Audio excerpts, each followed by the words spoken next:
বিভিন্ন স্বাদের গল্প শুনতে এখনই সাবস্ক্রাইব করুন আমাদের ইউটিউব চ্যানেল হররস্কোপ অফিসিয়াল। নমস্কার বন্ধুরা, আমি সৌমিলি রয়েছি তোমাদের সঙ্গে, আর তোমরা শুনছো হররস্কোপ অফিসিয়াল। আশা করছি সকলে খুব ভালো আছো এবং সকলকে ভালো রেখেছো। আজকে তোমাদের জন্য নিয়ে এসেছি হেমন্ত দত্তর কলমে একটি ভৌতিক গল্প, বঁটি। গল্পের শেষে তোমাদের জন্য থাকছে একটা চমক। সকলে গল্পটা পুরোটা শুনে অবশ্যই কমেন্ট বক্সে জানাবে কেমন লাগলো। আর দেরি না করে সরাসরি চলে যাব আজকের গল্পে। শুরু হচ্ছে আজকের গল্প, হেমন্ত দত্তর কলমে বঁটি। মেঘ জমছে আকাশে, বৃষ্টি হবে মনে হয়। হাত ঘড়িটা দেখলো একবার, 8টা বাজতে 10 মিনিট বাকি। আজকে খুব চাপ ছিল রিসেপশনে, বের হতে দেরি হলো অনেকটাই। কোনো রকমে ছুটতে ছুটতে এসে পেয়েছিল শেষ বাসটা, না হলে যে কি হতো কে জানে। নিজমপুর এগিয়ে আসবে, নিজমপুর। নূপুর এগিয়ে এলো গেটের কাছে। বাসটা একটা ঝাঁকুনি দিয়ে থামল। নূপুর হয়তো কোনো কারণে আনমনা ছিল, পড়ে যেতে গিয়েও সামলে নিল নিজেকে। আরে দিদি সামলে, আরে নূপুর কিছুটা অস্বস্তি বোধ করল, তারপর নামল বাস থেকে। চলে আসছে রে ভাইয়া ভাইয়া। বাসটা চলে গেলে পিচ রাস্তাটা টপকে ইট বিছানো রাস্তাটা ধরল নূপুর। এখান থেকে হেঁটে আর 15 মিনিট লাগবে তার বাড়ি পৌঁছতে। এটা তার নিত্যদিনের অভ্যেস। কিন্তু আজ রাস্তাটায় পা দিতেই মনটা যেন কু গাইল তার। কেউ যেন বলল কিছু একটা ঘটবে। আকাশের দিকে তাকালো একবার, তারপর হাঁটার গতি বাড়িয়ে দিল সে। দমকা হাওয়া শুরু হলো একটু পর থেকে, সাথে মেঘের গুড়গুড় ডাক। দমকা হাওয়া এলোমেলো করে দিচ্ছে নূপুরের চুল। দ্রুত হাঁটতে হাঁটতে হঠাৎ থেমে গেল সে। নূপুরের মনে হলো কেউ যেন তাকে অনুসরণ করছে। চকিতে ঘুরল পিছনে, কেউ নেই। মনের ভুল নাকি ভয়ঙ্কর ঘটনাটা মনের গভীরে আজও ক্ষত আর আতঙ্ক তৈরি করছে এইভাবে। প্রাথমিক ভয়টা কাটিয়ে আবারও হাঁটা শুরু করল নূপুর। দমকা হাওয়া এবার বেগ বাড়াচ্ছে, বাতাস বইছে শনশন শব্দ তুলে, বাড়ছে বিদ্যুতের ফলার ধারও। কিন্তু বেশি দূর এগোতে হলো না। কড়কড় একটা শব্দে বাজ পড়ল। নূপুরের শরীরটা ভীষণ ভয়ে ঝাঁকুনি খেল একবার। আর বিদ্যুতের আলোয় দৃশ্যটা দেখে বুক যেন ভয়ে কেঁপে উঠল তার। পাশেই বড় বট গাছ, আর সেই গাছের নিচে দাঁড়িয়ে আছে রাহুল, হাতে একটা ধারালো বঁটি। নূপুর দৌড়তে শুরু করলো। দৌড়তে দৌড়তেই বুঝতে পারল রাহুল তাকে তাড়া করছে, ধরতে চাইছে তাকে। নাগাল পেলেই ধারালো বঁটির কোপ বসাবে তার শরীরে। এখনো ভীষণ আক্রোশে জ্বলছে রাহুল। নূপুর পাগলের মতো ছুটে চলেছে, রাস্তাটা পার হতে চাইছে যেমন করেই হোক। পিছনে হিংস্র ভঙ্গিতে ছুটে আসছে রাহুল। দম ফুরিয়ে আসছে নূপুরের, বুক হাঁপড়ের মতো ওঠানামা করছে। কড়কড় শব্দে আবারও বাজ পড়ল, ঝমঝম শব্দে নামলো বৃষ্টি। নূপুর ভিজতে ভিজতে পাগলের মতো দৌড়ে গিয়ে বাড়ির দরজায় চাপড় দিল। মা মা মা দরজা খোলো, দরজা খোলো মা, মা দরজা খোলো। নূপুর বিদ্যুতের আলোয় পিছনের রাস্তাটাকে দেখল। রাহুলের হাতে বঁটি উদ্যত হচ্ছে, চোখ জ্বলছে হিংস্র সাপদের মতো। মা মা দরজা খোলো, মা মা দরজা খোলো, দরজাটা খোলো মা। দরজা খুলতেই নূপুর ঝড়ের বেগে ঢুকে দরজাটা বন্ধ করে দিল সশব্দে। দরজায় ঠেস দিয়ে বসে পড়ল ওখানে। এই নূপুর, কি হয়েছে? কি হয়েছে তোর? শরীর খারাপ লাগছে? মা মা রাহুল রাহুল বাইরে দাঁড়িয়ে আছে। নূপুর, ঘরে চল, ঘরে চল তুই। নূপুরের হাত ধরে টান দিল মা। আগে আগে আগে দরজাটা ঠিক করে বন্ধ করো, না হলে রাহুল এক্ষুনি ঘরে ঢুকে পড়বে। দরজাটা শক্ত করে আটকে দাও মা, দরজাটা আটকে দাও প্লিজ। মাথাটা ঠান্ডা কর নূপুর, দাঁড়া, তোকে আগে একটু জল এনে দিই। ভীষণ আতঙ্কে নূপুর টেনে ধরল তার মায়ের হাত। না না না মা, আমাকে একা ছেড়ে যেও না। একা পেলে রাহুল আমাকে মেরে ফেলবে আমাকে। আমি দেখেছি ওর হাতে বটি। নূপুর, শান্ত হ মা, মাথাটা ঠান্ডা কর। কি পাগলের মতো প্রলাপ বকছিস তুই? না না না না না, প্রলাপ নয়, বিশ্বাস করো মা, রাহুল রাস্তায় আমার জন্যই অপেক্ষা করছিল। আমাকে দেখতে পেলেই বটি নিয়ে। চুপ কর বলছি, অনেক পাগলামো হয়েছে। তুই জানিস না, 1 মাস আগে তুই নিজেই ধারালো বটি দিয়ে রাহুলকে। মা মা মা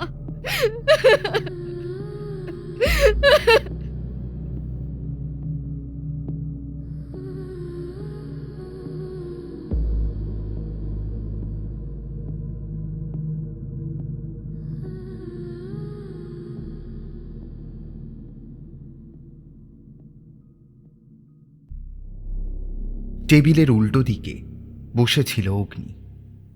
চোয়াল কঠিন তার। ইন্টারোগেশন রুমের মৃদু আলো এসে পড়েছে অগ্নির মুখে। দেখে মনে হচ্ছে এক্ষুনি ঘটতে চলেছে কিছু একটা।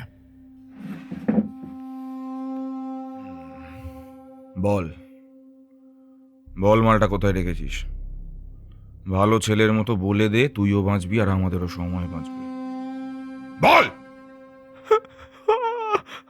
আমি সত্যি বলছি স্যার, আমি কিছু জানি না। অগ্নি উঠে দাঁড়িয়ে সজোরে একটা চর কষাল। শালা চুতিয়া, আমায় গান্ডু পেয়েছিস? হ্যাঁ, বল মালটা কোথায়, নাহলে শালা ডান্ডা মুখেও ঢোকাবো আর পিছনেও ঢোকাবো। শালা আসামির চুলের মুঠি ধরে সজোরে আছাড় দিল অগ্নি। আরও একটা থাপ্পড় কষাতে যাচ্ছিল, ঠিক তখনই একজন এসে খবর দিল বড়বাবু অগ্নিকে ডাকছে। অগ্নি আগুন চোখে একবার আসামিকে দেখল, আলতো হাসি নিয়ে বলল, এখন বিশ্রাম, আবার খেলা শুরু হবে। দেখি বড়বাবু কি বলছে। রুম থেকে বেরিয়ে অগ্নি সোজা বড়বাবুর চেম্বারের সামনে হাজির হলো। স্যার, আমায় ডেকেছেন? বড়বাবু একটা ফাইল মন দিয়ে পড়ছিলেন। আলতো চোখ তুলে বললেন, ও অগ্নি, এসো এসো। একটা চেয়ার টেনে বসল অগ্নি। বড়বাবু পড়তে থাকা ফাইলটা অগ্নির দিকে বাড়িয়ে দিয়ে বললেন, রিপোর্ট ফাইলটা পড়ে দেখো। কি কেস স্যার? মার্ডার, স্টিলিং না রেপ? বেপাত্তা। মানে? রাহুল মিশ্র নামে একজন বছর 30-এর যুবক বেমালুম ভ্যানিশ। ভ্যানিশ মানে কি? মানেটা রিপোর্ট ফাইলে আছে। কেসটা একটু সিরিয়াসলি নাও। মন বলছে কেঁচো খুঁড়তে কেউটে বেরোবে। আলতো মাথা নাড়ল অগ্নি। তারপর বের হয়ে এলো চেম্বার থেকে। নিজের চেয়ারে বসে ফাইলটা খুলল। রাহুল মিশ্র, বয়স 30, working place lifeline nursing home, মিত্র, বিশাল জগৎ। 3 জনের ফটোগুলো এক পলক দেখল সে। টেবিলে আঙুল দিয়ে টোকা দিল বেশ কয়েকবার। গলা উঁচিয়ে ডাকল সে, তমাল, তমাল। এসআই তমাল প্রায় দৌড়ে এসে স্যালুট দিল। Yes sir. চলো, বেরোতে হবে। কোথায় স্যার? সামোসা খেতে। তমাল এই বছরে বুঝে গেছে অগ্নির কথা বলার ধরন। সে বুঝল নিশ্চয়ই কোনো ঘোটালা কেস। Okay sir. বের হলো দুজনে। অগ্নি ড্রাইভ করতে বলল, তমালবাবু অস্ত্রটা নিয়েছেন তো? কে জানে, সমস্যার পুর পছন্দ না হলে ট্রিগারও টানতে হতে পারে। হ্যাঁ তা নিয়েছি, কিন্তু আমরা ঠিক কোথায় যাচ্ছি স্যার? আপাতত যাচ্ছি বিশাল যাদবের চরণ ধুলি নিতে। বিশাল যাদব? সে কে স্যার? সে আছে একজন মহাপুরুষ। জলজান্ত একটা মানুষকে টপকে দেওয়ায় তার হাত থাকার প্রবল সম্ভাবনা দেখা গেছে। এবার সেই প্রবলটা ঠিক কতটা প্রবল সেটারই খোঁজ নিতে চলেছি তার ডেরাতে। কিন্তু স্যার আপনি কি শিওর যে সে সেখানে এখন থাকবেই? কপালে আলতো ভাঁজ পড়ল অগ্নির। এক টুকরো হাসি নিয়ে সে বলল, এই জন্যই ভাই তোমার সাথে কাজ করে হেভি মজা লাগে। তুমি ব্রাদার যে কোনো কাজকে একদম অনিশ্চয়তার দিকে ঘুরিয়ে দিতে পারো। না না, জাস্ট অনুমান করলাম আর কি। তাই মেনে নিলাম। তা সেই অনুমানের উপর ভিত্তি করে ওরকম একটা মেজাজের গান ধরো দেখি তো। হ্যাঁ মানে স্যার এই অবস্থায়? কেন ভাই, পুলিশের হাতে কি অডেল সময় যে গান শোনার জন্য বিছানায় বসে আলাদা করে ইউটিউব চালিয়ে দেবে? শুরু করো। যাদববাবুর বদনটা দেখার আগে মেজাজটা একটু কুল করে নিই। একটু ইতস্তত করল তমাল। তারপর শুরু করলো গাইতে, 12 মাসে 12 ফুল রে ফুইটা থাকে ডালে রে, এই পন্থে আইসা নাগর। প্রায় আধ ঘন্টা পর গাড়িটা থামলো একটা বড় সড়ো লোহার গেটের সামনে। অগ্নি আর তমাল গাড়ি থেকে নেমে গেট পেরিয়ে ঢুকলো ভিতরে।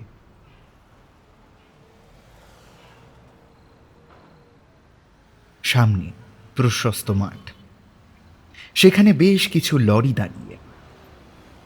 অগ্নি এদিক ওদিক তাকাতেই দেখতে পেল মাঝারি সাইজের অফিস ঘরটা। এগিয়ে গেল ঘরটার দিকে।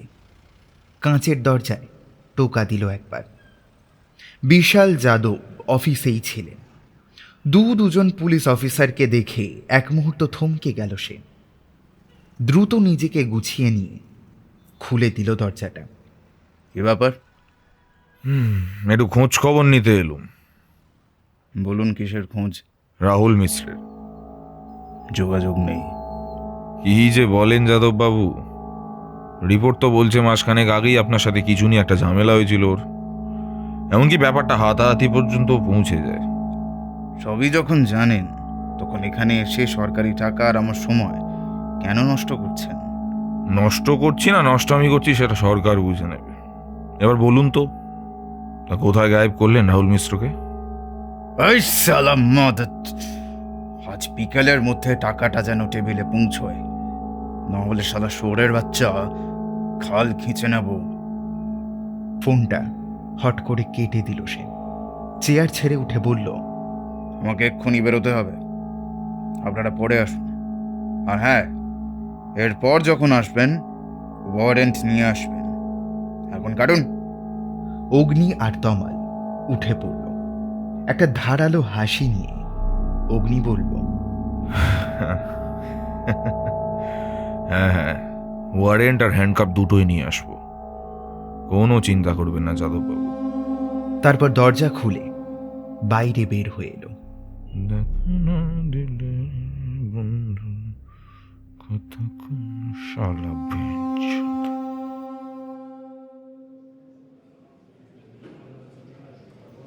কম্পিউটার স্ক্রিনে চোখ রেখে কি একটা কাজ করছিল নূপুর। এমন সময় ডক্টর বাসু ডাক দিল। নূপুর, তুমি কি ব্যস্ত আছো? দ্রুত উঠে দাঁড়ালো নূপুর। না তেমন কিছু নয় স্যার, বলুন। আচ্ছা শোনো না, বলছি এই স্টক রেজিস্টারটা নিয়ে একবার বেসমেন্টে যাও তো, একটু রেজিস্টারটা আপডেট করে দাও। কাজটা এতদিন রাহুল করতো, কিন্তু সে তো... রাহুল নামটা যেন নূপুরের বুকে দড়াম করে হাতুড়ি পেটাল। স্থির চোখে সে তাকিয়ে রইল ডক্টর বাসুর দিকে। কি হলো নূপুর, এনি প্রবলেম? না না, কই দিন, আমি যাচ্ছি। রেজিস্টারটা নিয়ে দ্রুত জায়গা ছেড়ে চলে গেল নূপুর। চলে গেল নাকি পালিয়ে গেল সে? ভয়ঙ্কর কোনো সত্য উদ্ঘাটনের ভয় কি তাড়া করল নূপুরকে? বেসমেন্টের দরজা খুলে সিঁড়ির ধাপ ধরে নামতে শুরু করলো নূপুর। মাত্র 2টো ধাপ নেমেছে সেই, হঠাৎ দরজাটা বিচ্ছিরি একটা শব্দ করে বন্ধ হয়ে গেল। পরের ধাপে পা বাড়াতে গিয়ে থেমে গেল সে। ঘাড় ঘুরিয়ে একবার দেখল বন্ধ দরজাটার দিকে। বেসমেন্টের আলো জ্বললেও নূপুরের মনে হলো কেমন যেন ঘন জমাট অন্ধকারে ভরে আছে বেসমেন্টটা। দম বন্ধ লাগছে তার। সিঁড়ি ভেঙে উঠে আবার খুলল দরজাটা।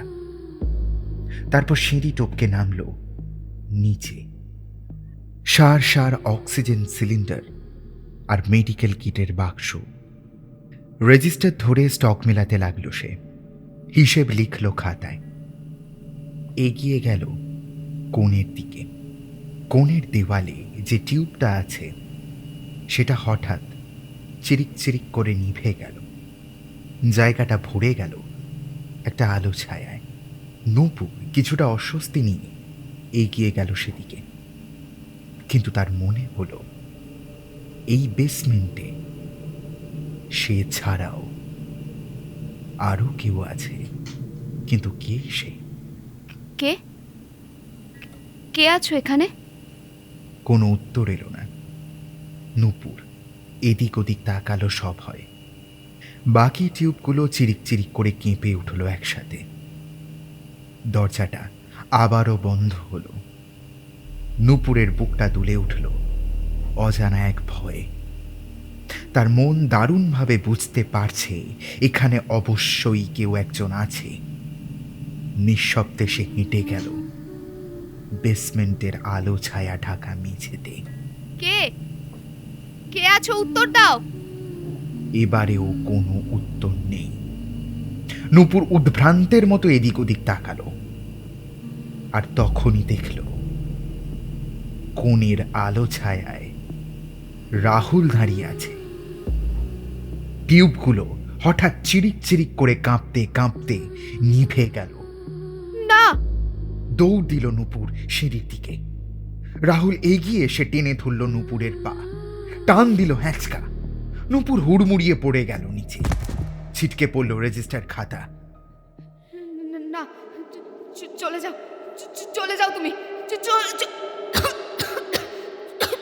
চলে যাও, ছাড়ো আমাকে, ছাড়ো। আর্তনাদ করে উঠল ভয় ও যন্ত্রণায়। রাহুলের হিংস্র আক্রমণ থেকে নিজেকে বাঁচানোর জন্য মরিয়া চেষ্টা করল সে। রাহুল সজোরে টিপে ধরল নূপুরের গলা। নূপুর 2 হাত দিয়ে ছাড়াতে চাইল কিন্তু পারল না। দম বন্ধ হয়ে এলো তার। চোখ দুটো ঠিকরে বের হয়ে এলো। ধপ করে জ্বলে উঠল টিউবগুলো। নূপুর অনুভব করল তার গলায় সাঁড়াশির মতো চেপে থাকা হাত দুটো অদৃশ্য হয়েছে। গলা চিরে দমকা একটা কাশি বের হয়ে এলো তার।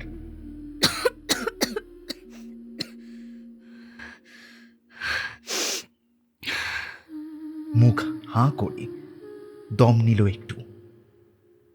মেঝেতে পড়ে থাকা রেজিস্টার খাতাটা তুলতে এগিয়ে গেল সে। কিন্তু দৃশ্যটা দেখেই পা যেন পাথর হয়ে গেল তার। কোণের আলো ছায়ায় দাঁড়িয়ে আছে রাহুল। হাতে তার উদ্যত বুঁটি। টিউবের আলোয় চকচক করছে বুঁটির ধারালো ফলা। নূপুর ভীষণ ভয়ে দৌড় দিল সিঁড়ির দিকে। পিছনে ছুটে আসছে রাহুল, হাতে ধারালো বুঁটি। দৌড়তে গিয়ে হুমড়ি খেয়ে পড়ল সিঁড়ির ধাপে। ঝটকা দিয়ে উঠল নূপুর। আবার দৌড়ালো সিঁড়ির ধাপ ধরে। বন্ধ দরজাটা ধরে টানতে গেল। আর ঠিক তখনই রাহুল তার পা ধরে হ্যাঁচকা টান দিল। নূপুরের শরীর সিঁড়ি দিয়ে গড়াতে গড়াতে বেসমেন্টের আলো ছায়া ঢাকা মেঝেতে ছিটকে পড়ল। নূপুর 2 চোখ বিস্ফারিত করে তাকালো উপরের দিকে। রাহুল হিংস্র দৃষ্টি নিয়ে তার পাশেই দাঁড়িয়ে। নূপুর বেপরোয়া ভাবে উঠতে গেল। আর ঠিক তখনই রাহুল ধারালো বটিটা চালিয়ে দিল তীব্র বেগে।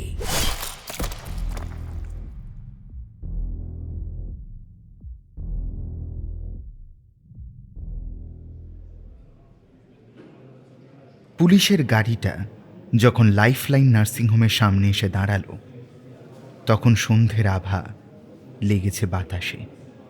অগ্নি নামলো গাড়ি থেকে। তমালকে গাড়িতে অপেক্ষা করতে বলে ঢুকলো নার্সিংহোমে। লাইফলাইন নার্সিংহোম ডক্টর বাসুর, তাই অগ্নি প্রথম ঢুকলো তার চেম্বারে। প্রাথমিক বক্তব্য সারার পর ডক্টর বাসু সহ সে এসে হাজির হলো রিসেপশনে। সামনে বসে থাকা নম্রতাকে উদ্দেশ্য করে ডক্টর বাসু বলল, নম্রতা, ইনি ইন্সপেক্টর রুদ্র। রাহুলের মিসিংয়ের ব্যাপারটা ইন্টারোগেশন করতে এসেছেন। তুমি একটা কাজ করো, তুমি অ্যাসোসিয়েট সকল স্টাফদের এখানে একে একে হাজির করো তো। নম্রতা আলতো মাথা নেড়ে উঠে চলে গেল। একটু পরই একে একে হাজির হলো সকলে। অগ্নি মোটামুটি সকলকে একই প্রশ্ন করল। উত্তর মোটামুটি একই এলো। 25শে জুলাই, অর্থাৎ 1 মাসেরও বেশি সময় ধরে রাহুল নিরুদ্দেশ। কিন্তু নিরুদ্দেশের কারণ কারোর কাছেই স্পষ্ট নয়। সবাই চলে গেল একে একে। জিজ্ঞাসা পর্ব শেষ হলো। ডক্টর বাসু মৃদু হেসে বললেন, দেন ইন্সপেক্টর, এনিথিং এলস? আলতো মাথা দোলালো অগ্নি। সবাই তো এলো, একজন ছাড়া। একজন কে? নূপুর মিত্র। ডক্টর বাসুর কপালে একটা ভাঁজ উঠে মিলিয়ে গেল দ্রুত। মৃদু গম্ভীর স্বরে তিনি বললেন, নূপুর এখন অ্যাডমিট আছে মেডভিউ নার্সিংহোমে। বেসমেন্টের সিঁড়ি থেকে পড়ে গিয়ে ভীষণ চোট পেয়েছে সে। ও আচ্ছা, বেশ, তবে এখন আসি, হয়তো আবারও আসতে হতে পারে। Always welcome. অগ্নি আলতো মাথা নেড়ে পা বাড়াতে গেল। আর তখনই চোখে পড়ল জড়সড় হয়ে দাঁড়িয়ে থাকা লোকটাকে। তীক্ষ্ণ চোখে সে জরিপ করল লোকটাকে একবার। তারপর ডক্টর বাসুর দিকে ঘুরে বলল, এই লোকটা কি আপনাদের স্টাফ? না না, ও ইলেকট্রিশিয়ান। বেসমেন্টের আলোগুলো একটু গোলমাল করছিল, তাই ওকে। বেশ, আসি। পা বাড়ালো অগ্নি। ডক্টর বাসু ডাক দিল, এক্সকিউজ মি ইন্সপেক্টর। আলতো ঘাড় ঘুরিয়ে তাকালো অগ্নি। রাহুলকে খুঁজে বের করুন প্লিজ। এই নার্সিংহোমের সে খুব ভাইটাল স্টাফ। আমি পার্সোনালি তার জন্য ভীষণ চিন্তিত। স্থির চোখে দেখল ডক্টর বাসুকে একবার। আলতো নড়ল তার চোখের পাতা। ঠোঁটে আলগা একটা হাসি নিয়ে সে পা বাড়ালো দরজার দিকে। তমাল একটা সিগারেট ধরিয়েছিল। অগ্নিকে আসতে দেখে সে সিগারেটটা ছুঁড়ে ফেলে দিল। অগ্নি গাড়িতে উঠে বসল। তমাল বসল ড্রাইভিং সিটে। সিগারেটটা বড়দের নয়, ছোটদের দেখে ফেলে দেবে। এমনিতেই দূষণে ভরে গেছে ফুসফুস। পরবর্তী প্রজন্মকে না হয় একটু ছাড়ো, চলো মেডভিউ নার্সিংহোমে যেতে হবে। তমাল আলতো মাথা নাড়ল। তারপর চালিয়ে দিল গাড়িটা। মেডভিউ নার্সিংহোমের রিসেপশনের দিকে এগিয়ে গেল তমাল। একটু পরেই ফিরে এসে বলল, স্যার, নূপুর মিত্র ফার্স্ট ফ্লোরের 21 নম্বর কেবিনে আছে। দুজনেই উঠল দোতলায়। বারান্দা ধরে এগিয়ে গেল 21 নম্বর কেবিনের দিকে। কেবিনের সামনে একটা চেয়ারে বসে আছে এক মধ্যবয়স্কা মহিলা। অগ্নি তমালকে চাপা স্বরে বলল, এই মহিলা সম্ভবত নূপুর মিত্রের মা। তুমি কাজ শুরু করো, আমি আবার কেবিনের ভিতর যাচ্ছি। অগ্নি কেবিনে ঢুকল। তমাল এগিয়ে গেল মহিলার কাছে। পাশের চেয়ারটায় বসতে বসতে বলল, মাসিমা, নূপুর কেমন আছে এখন? মহিলা এক পলক দেখল তমালকে, মৃদু স্বরে বলল, একটু ভালো আছে। তমাল মনে মনে একটু ভাবল। তারপর কিছুটা কপট আন্তরিকতা নিয়ে বলল, আপনি চিন্তা করবেন না, ও শীঘ্রই ঠিক হয়ে যাবে। আচ্ছা মাসিমা, নূপুরের সাথে রাহুল দেখা করতে আসেনি? তমাল দেখল মহিলার মুখের রং এক মুহূর্তে যেন পাল্টে যায়। রাহুল? কে রাহুল? রাহুল মিশ্র, নূপুরের বন্ধু। এই এই এই দেখুন, এই ফটোটা দেখুন, চিনতে পারছেন কি? দেখেছেন কখনো? তমাল পকেট থেকে ফোনটা বের করে রাহুলের ফটোটা দেখালো। মহিলা এক পলক দেখল ফটোটা, মাথা নেড়ে বলল, কই না তো, আমি দেখিনি কখনো। সত্যি দেখেননি? আপনি একটু ভালো করে ভেবে বলুন তো। আরে বাবা, বলছি তো না আমি দেখিনি। ও আচ্ছা। অগ্নি কেবিনে ঢুকে দেখল নূপুর জানলার দিকে তাকিয়ে বসে আছে পিঠের বালিশে ঠেস দিয়ে। আসতে পারি? নূপুর মুখ ঘুরিয়ে তাকালো, তার দৃষ্টি শূন্য। আমি ইন্সপেক্টর অগ্নি, আপনার কাছে কয়েকটা খোঁজ নিতে এলাম। জানি এখন হয়তো ঠিক সময় নয়, কিন্তু উপর থেকে চাপ আছে, তাই নিরুপায় হয়েই। নূপুরের মধ্যে কোনো প্রতিক্রিয়া দেখা গেল না। সে যেমন শূন্য দৃষ্টি নিয়ে তাকিয়েছিল তেমনই তাকিয়ে রইল। নূপুর, আপনাকে কয়েকটা প্রশ্ন করি, এই রুটিন প্রশ্ন আর কি। রাহুল মিশ্রের সাথে আপনার সম্পর্ক কেমন ছিল, বা তাকে শেষ কখন দেখেছেন? কিছু কি বুঝেছিলেন তার নিরুদ্দেশের ব্যাপারে? মানে আমি বলতে চাইছি, কোনো আভাস বা সেরকম কিছু? এবারেও নূপুরের মধ্যে কোনো প্রতিক্রিয়া দেখা গেল না। শূন্য দৃষ্টি আরও শূন্য হচ্ছে প্রত্যেকটা মুহূর্তে। অগ্নি আরও একটু অপেক্ষা করল, তারপর ছোট একটা শ্বাস ছেড়ে উঠে পড়ল। কেবিন ছেড়ে বের হয়ে আসার জন্য পা বাড়াতে গেল, ঠিক তখনই ভারী হয়ে আসা গলাটা শুনতে পেল সে। রাহুল আমার কলিগ নয়, বন্ধু ছিল, ঘনিষ্ঠ বন্ধু। লাইফলাইন নার্সিংহোমে কাজটা আমাকে ওই পাইয়ে দিয়েছিল। আমার সাথে শেষ দেখা হয়েছিল 25শে জুলাই, নার্সিংহোমের ছুটির সময়। বলেছিল জরুরি এক দরকারে বাইরে যাচ্ছে। তারপর জরুরি দরকার? কি দরকার? সেটা জানি না। আচ্ছা বেশ, আপনি বিশ্রাম নিন, তবে আমাকে হয়তো আবার আসতে হতে পারে। চেম্বারের বাইরে বেরোতেই অগ্নির দেখা হলো ডক্টর পরিতোষ দত্তর সাথে। আরে অগ্নি, তুই এখানে? তোর পেশেন্টের সাথে একটু গল্প করতে এসেছিলাম। তারপর বল, বউ বাচ্চা সব কেমন আছে? চেম্বারে আয়, চা খেতে খেতে কথা বলা যাবে। হ্যাঁ বেশ, চল। জিপটা একটু চা চা করছে কিন্তু। অগ্নি ইশারায় তমালকে ডেকে নিল। করিডর টপকে গিয়ে ঢুকলো ডক্টর দত্তর চেম্বারে। এ বস, দাঁড়া, আমি একটু চা দিতে বলি। Calling bell টিপল Paritosh. একটু পরে একজন বেয়ারা এসে ঢুকল। 3 কাপ চা। বেয়ারা মাথা নেড়ে চলে গেল। তারপর বল, হঠাৎ কি এমন ব্যাপার ঘটলো যে তোকে নার্সিংহোম পর্যন্ত ছুটে আসতে হলো? মানে গল্প করতে যে নয় সে তো বেমালুম বুঝেছি। অগ্নি কিছু বলার আগেই বেয়ারা ঢুকলো চা নিয়ে। চা খেতে খেতে বল। চায়ে চুমুক দিল অগ্নি। তমালও তুলে নিল একটা কাপ। আরে রাহুল মিশ্র নামে একজনের মিসিং কেসের খোঁজ খবর করে বেড়াচ্ছি। One of the main suspect তোর এই পেশেন্ট নূপুর মিত্র। কি নাম বললি? রাহুল মিশ্র, চিনিস নাকি? রাহুল মিশ্র, নামটা খুব চেনা চেনা লাগছে। রাহুল, না না না, মনে করতে পারছি না ঠিক। অগ্নি চায়ে আলতো চুমুক দিতে দিতে বলল, বাই দ্য ওয়ে, নূপুর মিত্রের প্রেজেন্ট কন্ডিশন কীরকম? শারীরিক অবস্থা যদি বলিস ঠিকই আছে, কিন্তু মেন্টাল ট্রমাটা মারাত্মক। সবসময় ভয় পাচ্ছে। ওকে নাকি।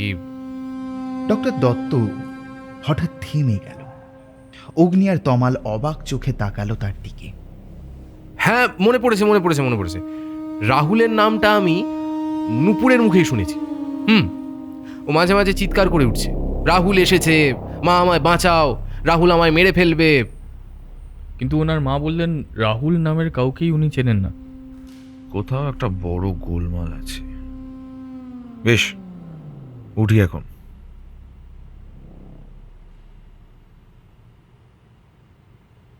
স্যালাইনের ডোজটা চেক করে নার্স চলে যায়। নূপুর পাশ ফিরে শুলো, চোখ বুজে শুয়ে রইল সে। তার মন যেন হামাগুড়ি দিতে শুরু করলো, ফিরতে শুরু করলো অতীতের দিনগুলোতে। নূপুরের মনের পর্দায় ভেসে উঠল রাহুল। সেদিন রাহুলের সাথে তার মিট করার কথা ছিল রেস্টুরেন্টে। নূপুর একটা টেবিলে অপেক্ষা করছিল। রাহুল এলো একটু পরে। সরি ম্যাডাম, রিয়েলি সরি, একটু দেরি হয়ে গেল আসতে। দাঁড়াও, আগে খাবারটা অর্ডার দিয়ে নিই। রাহুল অর্ডার দিতে চলে গেল। ফিরে এসে উল্টো দিকে চেয়ারে বসতে বসতে বলল, তারপর বলুন ম্যাডাম, রিসেপশনের কাজ কেমন লাগছে? তা সেটা বুঝি নার্সিংহোমে জিজ্ঞেস করার সময় নেই, এখানে জিজ্ঞেস করতে হচ্ছে।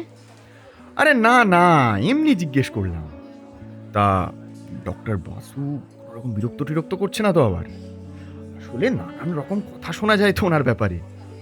কথার মাঝেই ওয়েটার খাবার সার্ভ করে দিয়ে গেল। না, উনি সেরকম বিরক্ত কিছু করেননি। আচ্ছা, তুমি কি এখানে প্রায়ই আসো? কেন বলো তো? না, মনে হচ্ছে আসলে বেয়ারারা অনেকেই তোমাকে চেনে, তাই। হ্যাঁ, আসি ওই মাঝে মাঝে বন্ধুদের সাথে যেদিন। এমন সময় কথার মাঝেই ফোনটা বেজে ওঠে রাহুলের। রাহুল পকেট থেকে ফোনটা বের করল। এক পলক দেখেই কেটে দিল কলটা। Spam call. নাও খাও। নূপুর খাবারের টুকরো আলতো করে মুখে তুলল, আর ফোনটা আবারও বেজে উঠল। রাহুল কেটে দিল ফোনটা। খাবারের টুকরো একটা মুখে পুড়তে পুড়তে বলল, নূপুর, আমি ভাবছি। ফোনটা আবার বেজে উঠল। রাহুল ফোনটা নিয়ে এবার দ্রুত উঠে গেল। আমি একটা মিটিংয়ে আছি, আমি একটু পরে কথা বলছি। সালা ছুতিয়া পেয়েছিস আমাকে? রেস্টুরেন্টে বসে গার্লফ্রেন্ডের মুখে খাবার ঠুসে দিচ্ছিস আর আমাকে মিটিংয়ের গল্প মারাচ্ছিস। চৌকিতে এদিক ওদিক তাকালো রাহুল। বিশাল যাদবকে সে হারে হারে চিনেছে এই কমাসে। নিশ্চয়ই এই রেস্টুরেন্টে তার কোনো লোক আছে, হয়তো বেয়ারাদের মধ্যেই কেউ। আমার পেছনে লোক লাগানোর কারণ? বেশ করেছিস শালা, তোর মতো ফেরেববাজের জন্য লোক তো লাগাতেই হবে, তাই না?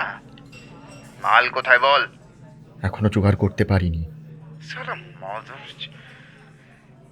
আমার থেকে আগাম 50,000 টাকা নিয়েছিস। 3 দিনের মধ্যে মাল না পেলে শালা তোর গার্লফ্রেন্ডের।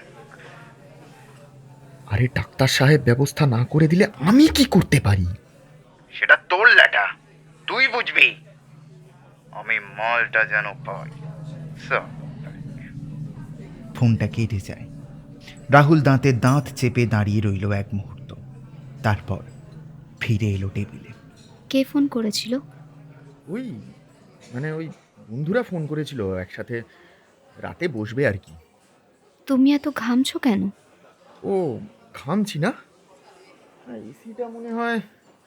ও তোমার খাওয়া হয়ে গেছে? হ্যাঁ, হয়ে গেছে। আচ্ছা, আমাকে এবার উঠতে হবে, না হলে শেষ বাসটা পাবো না।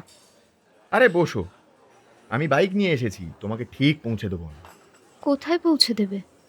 কেন, তোমার বাড়িতে? না, একদম না। কেন, কোনো প্রবলেম আছে? আমার মাকে তুমি চেনো না, ভীষণ কনজারভেটিভ। বিয়ের আগে কোনো ছেলে বন্ধু ঘরে যাওয়া, আর তাছাড়া গ্রামের লোকজনও আছে, তারা আবার।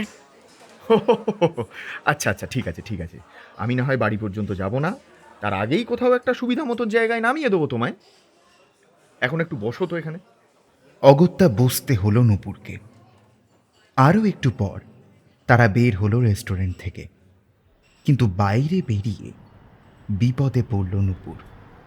সারাদিনই গুমোট গরম ছিল, এখন আকাশ কালো করে মেঘ জড়ো হয়েছে।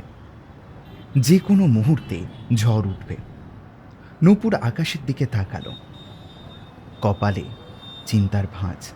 তো জোর ঝড় উঠবে বলে মনে হচ্ছে। আচ্ছা ঠিক আছে, তুমি বাইকে ওঠো তো, তারপর আমি দেখছি। বেশ কিছুটা যাওয়ার পরে শুরু হলো ঝড়, আর তার সাথে বাজ পড়ার শব্দ। রাহুল বাইকটা বাঁ দিকের গলি পথে ঢোকালো। আরে, এদিকে কোথায় যাচ্ছ? আমার মনে হয় এই ঝড়ে আর যাওয়া যাবে না। আমার ঘরে একটু বসবে চলো, ঝড় থামলে তারপর না হয় বের হওয়া যাবে। নূপুর আপত্তি করতে যাচ্ছিল, কিন্তু তখনই ঝমঝম করে বৃষ্টি নামল। রাহুল বাইকটা দ্রুত গতিতে চালিয়ে দিল। থামল একটা দোতলা বাড়ির সামনে। নূপুর বাইকটা থেকে নেমে দৌড়ে বাড়ির ছাউনির নিচে গিয়ে দাঁড়ালো। এক পলক দেখল বাড়িটাকে। জরাজীর্ণ বাড়িটা যেন দুলিয়ে দিল তার বুকটা। অজানা একটা ভয় শিরশির করে দৌড়ে গেল যেন। রাহুল বাইকটা স্ট্যান্ড করে এসে খুলল কালচে সবুজ রংচটা দরজাটা। ঢুকল ঘরের ভেতর। এসো, ভেতরে এসো। বাড়ির কোনো একটা ঘরের ভিতর থেকে একজন বয়স্ক মহিলার গলা শোনা যায়। আমি রাহুল মাসিমা। নূপুর, এসো। ঘরের ভিতরে নাতি প্রশস্ত একটা চত্বর, ডান দিকে একটা সিঁড়ি, ঘন অন্ধকারে ঢাকা। আমার হাত ধরে এসো। লোডশেডিং হয়েছে তো, তাই এতটা অন্ধকার। এসো। রাহুল মোবাইলের ফ্ল্যাশ লাইটটা জ্বালালো। নূপুর একটা একটা পা ফেলে এগিয়ে চলল সিঁড়ির কোণে। সিঁড়ির শেষে বারান্দা। খোলা বারান্দায় জলের ছাঁট এসে পড়ছে। বেশ দ্রুত পায়ে জায়গাটা পেরিয়ে রাহুল একটা বন্ধ ঘরের দরজা খুলল। ঢুকল ঘরের ভেতর। নূপুর বসল অগোছালো বিছানায়। ঝোড়ো হাওয়ায় দরজার পাল্লাটা ঝনাত করে খুলছে আর বন্ধ হচ্ছে। রাহুল দরজাটা বন্ধ করে দিল। নূপুর ওড়নাটা দিয়ে মুছতে লাগলো এলোমেলো হয়ে যাওয়া ভিজে চুল। রাহুল টেবিলে রাখা এমার্জেন্সি লাইটটা জ্বালল। আর ঠিক তখনই তার চোখ আটকে গেল নূপুরের দিকে। রাহুলের শরীরে যেন শিহরণ ছুটে গেল। চোখ দুটো চকচক করে উঠল এক মুহূর্তের জন্য। নূপুর রাহুলের দিকে আলতো চোখ নাচিয়ে বলল, কি হলো? কি দেখছো বাবু অমন করে? রাহুল নূপুরের গালে দু হাত রাখল। নূপুরের ডালিমের মতো ঠোঁট দুটো কেঁপে উঠল তীর করে। রাহুল নূপুরের মুখটা ঝড়ের বেগে টেনে নিয়ে ঠোঁটটা ডুবিয়ে দিল নূপুরের দুই ঠোঁটে।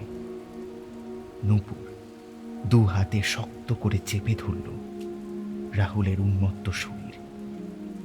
ঘরের ভিতর জমতে থাকা নিস্তব্ধতাকে ভেঙে দিল তপ্ত ঠোঁটের শব্দ। রাহুলের হাত এগিয়ে গেল নূপুরের কোমরের দিকে। পাজামার দড়িতে টান দিল সে। পাজামাটা খসে পড়ে গেল নূপুরের শরীর থেকে।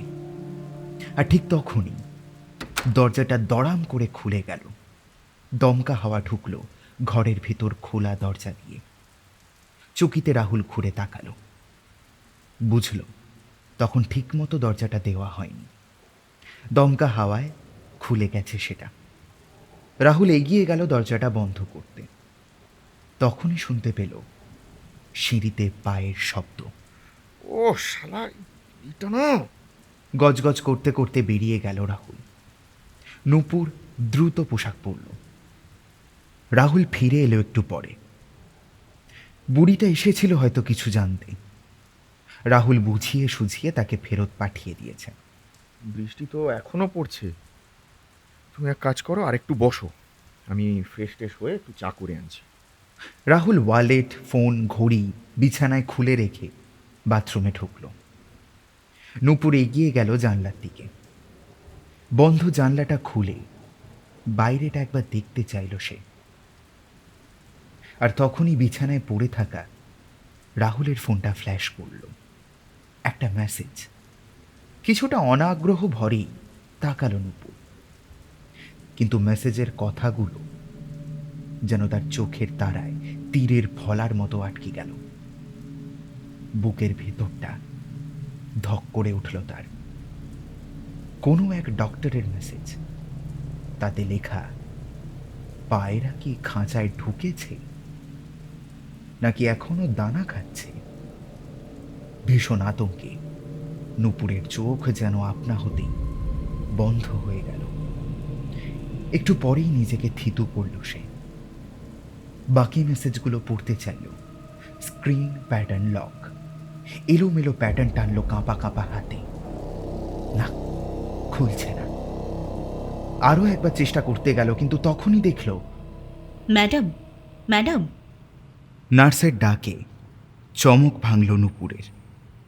কখন যে অভিশপ্ত দিনগুলোতে সে ফিরে গিয়েছিল নিজেও বুঝতে পারেনি। ম্যাডাম, আপনার একটা ইঞ্জেকশন আছে এখন। ও আচ্ছা। নার্স ইঞ্জেকশন পুশ করল, স্যালাইন চেক করলো একবার, তারপর যাওয়ার জন্য পা বাড়ালো। বলছি, আমার মাকে একটু ভেতরে পাঠিয়ে দাও না। উনি তো চলে গেছেন, কাল সকালে আবার আসবেন। ও আচ্ছা, ডক্টর দত্ত কখন আসবেন? আপনি একবার ওনাকে বলুন না আমাকে ছুটি দিয়ে দিতে। আমার এখানে একদম ভালো লাগছে না, আমি বাড়ি যাব। ডাক্তারবাবু রাত 8টায় ভিজিটে আসবেন, তখন বলবেন তাকে। দরজা বন্ধ করে চলে গেল নার্স। নূপুর চোখ বুজে শুয়ে রইল আবার। একটু পরই চোখের পাতা দুটো ভারী হয়ে এলো। আর তখনই ঘটল ঘটনাটা। খুট করে একটা আওয়াজ হলো। নূপুরের চোখের পাতা আলতো করে খুলে গেল। ছায়া ছায়া একটা মূর্তি দাঁড়িয়ে আছে বিছানার ধারে। ছায়া মূর্তির চোখ দুটো যেন হিংস্র সাপদের মতো জ্বলছে। কে কে তুমি? কোনো উত্তর এলো না। শুধু হিংস্র ভঙ্গি নিয়ে সে ধীর পায়ে এগিয়ে এলো নূপুরের দিকে। রাহুল, তুমি তুমি এখানে?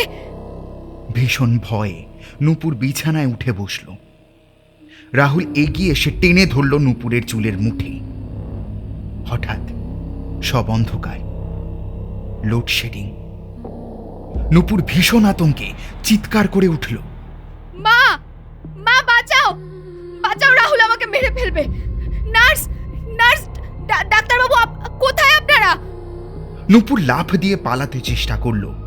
স্যালাইন স্ট্যান্ড সহ বোতল উল্টে পড়ে গেল মেঝেতে। লবণাক্ত তরল ছিটিয়ে গেল মেঝের উপর। নূপুর দৌড়ে পালাতে চাইল। তরলে পা পিছলে হুমড়ি খেয়ে পড়ল মেঝেতে। রাহুল পড়ে থাকা স্যালাইনের স্ট্যান্ডটা তুলে নিল শক্ত মুঠোয়। এগিয়ে এলো নূপুরের দিকে। মা, মা বাঁচাও! রাহুল লোহার স্ট্যান্ডটা সজোরে চালিয়ে দিল নূপুরের মাথা লক্ষ্য করে। পুলিশ ভ্যানের হুটারটা লাল নীল আলো ছড়িয়ে দিচ্ছে কালো পিচে। রাস্তায় ছুটে চলা গাড়িগুলো সেই আলোয় এক মুহূর্তের জন্য ডোরা কাটা হয়ে যাচ্ছে। অগ্নি সিগারেটে একটা লম্বা টান দিল। ধোঁয়া ছাড়তে ছাড়তে তমালকে উদ্দেশ্য করে বলল, আচ্ছা, আদৌ এই মিশ্র কি নিরুদ্দেশ নাকি? তমাল কৌতূহলী দৃষ্টি ফেলল অগ্নির মুখে। অগ্নি আরও একটা টান দিল। তারপর সিগারেটটা তমালের দিকে বাড়িয়ে বলল, এবার ভেবে দেখো, যে নিরুদ্দেশ হবে তার মোবাইল ডাস্টবিনে পড়ে থাকবে কেন? সেটাই তো ভাবছি। ফোনটা কি তবে ইচ্ছাকৃত এখানে ফেলেছে কেউ? কিন্তু কে, কেন? তুমি ফোনের ডিটেলসটা বার করতে পাঠাও তো।